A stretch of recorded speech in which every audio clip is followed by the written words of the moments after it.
BS first semester English literature unit number 3 जिसमें कि आप आज पढ़ने वाले हैं प्रोज डिवाइसेस के बारे में। प्रोज डिवाइसेस के सभी टॉपिक्स को बहुत इजी तरीके से नोट्स के साथ देखेंगे, जो कि आपके एग्जाम में बहुत ही ज़्यादा पूछा जाता है।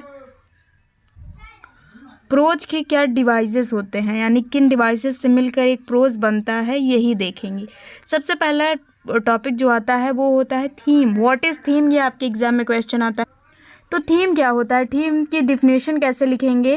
Theme is the central idea, message और मोरल ऑफ स्टोरी और प्रोज। थीम जो है एक सेंट्रल आइडिया होता है, एक मुख्य विचार होता है कहानी या निबंध या विचार या संदेश। थीम हमें ये बताता है कि किसी भी स्टोरी और प्रोज का क्या सेंट्रल आइडिया है, क्या विषय है, यही होता है थीम। एग्जाम्पल से समझिए, जैसे कि in the last lesson by Alphonse डफ्ट।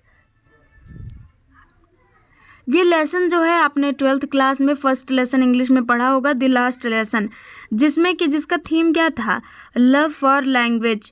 अंत में जो है जो डगलस होता है, तो लव फॉर लैंग्वेज एंड पैट्रिज्म, इसके बारे में स्टोरी का थीम है। एक लाइन में याद रखिए, थीम क्या होता है, कहानी का मूल्य विचार, central idea. Second prose device जो होती है पॉइंट ऑफ व्यू, दृष्टिकोण। पॉइंट ऑफ व्यू का मतलब होता है दृष्टिकोण यानी नज़रिया।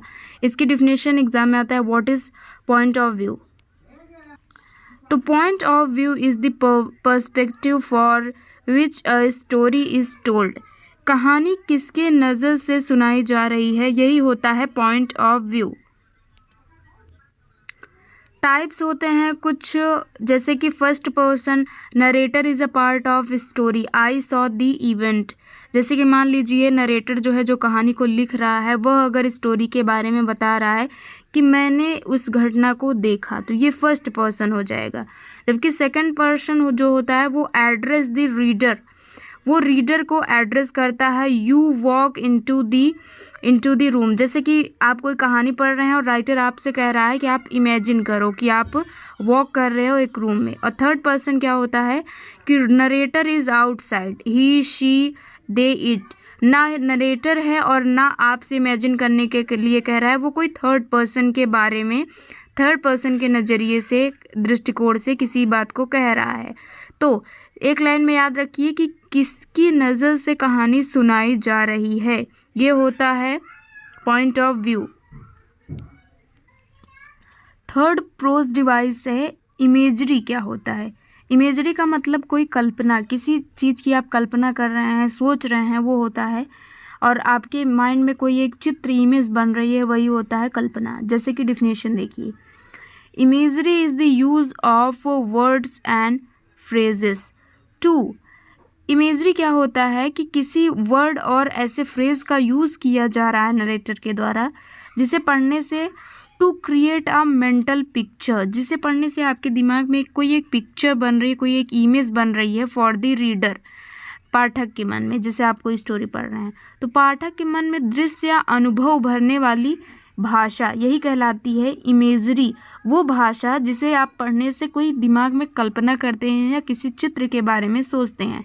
अब एग्जाम्पल देखिए, जैसे कि the golden sun set behind the green hills. ये वर्ड्स जब आप पढ़ रहे हैं तो आप ऐसे दिमाग में कल्पना कर रहे हैं कि हाँ, गोल्डन सन जो है वो छिप रहा है ग्रीन हिल्स, हरी पहाड़ियों के पीछे। तो ये होता है इमेजरी वर्ड।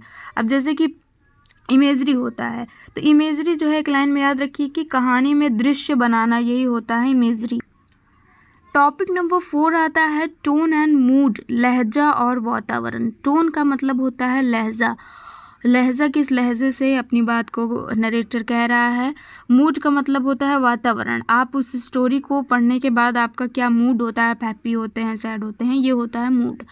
तो ये अभी आप देख रहे हैं फोर्थ जो है आपका प्रोज डिवाइस का, ये फोर्थ डिवाइस है आपके प्रोज का। तो अगर आपको क्लास समझ आ रही हो तो लाइक शेयर सब्सक्राइब करना चैनल को मत भूलिएगा। और कोई भी डाउट है या नहीं समझ आ रहा है कोई चीज़ें, तो प्लीज़ कमेंट ज़रूर से करिए। आइए देखते हैं टोन और मूड क्या होता है।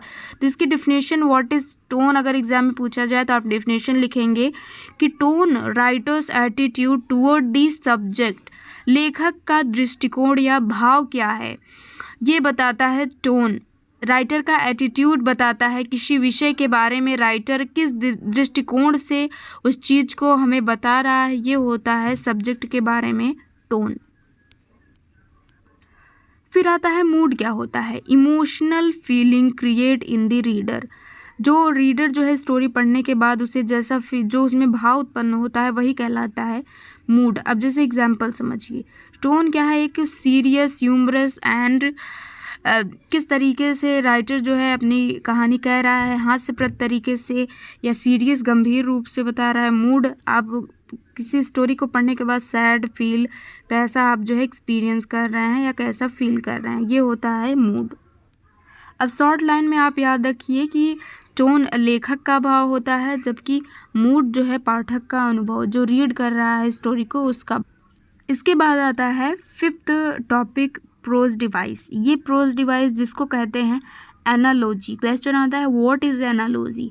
एनालॉजी का मतलब होता है समानता, किसी दो चीज़ों की जब तुलना की जाती है और उनमें क्या सिमिलरिटी है ये बताया जाता है, वही कहलाता है एनालॉजी। एग्जाम्पल से समझिए। सबसे पहले डेफिनेशन देखिए, तो analogy is a comparison between two things to explain और क्लैरिफाई, दो चीज़ों के बीच तुलना या समानता दिखाना। जैसे किसी दो चीज़ों का कंपेयर किया जा रहा है और इसमें क्या क्या चीज़ें समान हैं, तुलना करने पर क्या क्या चीज़ें जो है सिमिलर पाई जाती हैं। एग्जाम्पल से समझिए, जैसे कि life is like a journey we faces many road and paths. जैसे कि एनालॉजी जो है तुलना से समझना, किसी चीज़ की तुलना से समझना। We faces many roads and paths, ये जो है कंपैरिजन करा जा रहा है। चाहे तो आप ये कह लीजिए कि life is like a journey, या फिर ये कहिए कि we faces many roads and paths. इसके बाद आ जाता है एनेथेसिस, यानी विपरीतार्थ, विरोधाभास। अभी तो हमने देखा कि दो चीज़ों का जब कंपैरिजन किया जा रहा है तो उसमें क्या सिमिलरिटी है, फिर इसमें क्या होता है विरोधाभास, उसमें क्या क्या सिमिलरिटी नहीं है ये देखा जाता है। तो एंटीथेसिस क्या होता है, is the contrast of ideas in balanced sentence, यानी विरोधी विचारों को संतुलित रूप में पेश करना, ये होता है। अब एग्जाम्पल से समझिए, जैसे it is the best time, it was the worst times. जैसे कि पहले में तो ये दोनों एक दूसरे के अपोजिट हैं, यही होता है एंटीथेसिस, कंट्रास्ट। याद रखिए कि विपरीत विचारों की तुलना की जा रही है। टॉपिक नंबर 7 जिसमें क्या आता है एफ्रीज्म। एफ्रीज्म क्या होता है, सुवचन, कोई एक ट्रूथ जो है लाइफ के बारे में। जैसे कि डिफिनेशन देखिए, एफ्रीज्म शॉर्ट स्टेटमेंट, यह एक शॉर्ट स्टेटमेंट होता है एक्सप्रेसिंग अ ट्रूथ और प्रिंसिपल, जो कि क्या एक्सप्रेस करता है, हमें बताता है किसी सत्य और किसी सिद्धांत के बारे में। जैसे कि संक्षिप्त वाक्य जीवन या सत्य का संदेश देता है, एक वाक्य होता है जो जीवन या किसी सत्य का संदेश देता है। एग्जाम्पल से समझिए, जैसे actions speak louder than word, ये जो होता है एक सत्य है, तो एक छोटा सुवचन है, इसी को कहा जाता है फ्री। टॉपिक नंबर 8 जिसमें आता है डिक्शन। व्हाट इज डिक्शन, तो शब्द चयन ही कहलाता है डिक्शन। डिफिनेशन है, diction is the choice of word and style of expressing used by the narrator, लेखक के शब्दों का चयन और भाषा की शैली।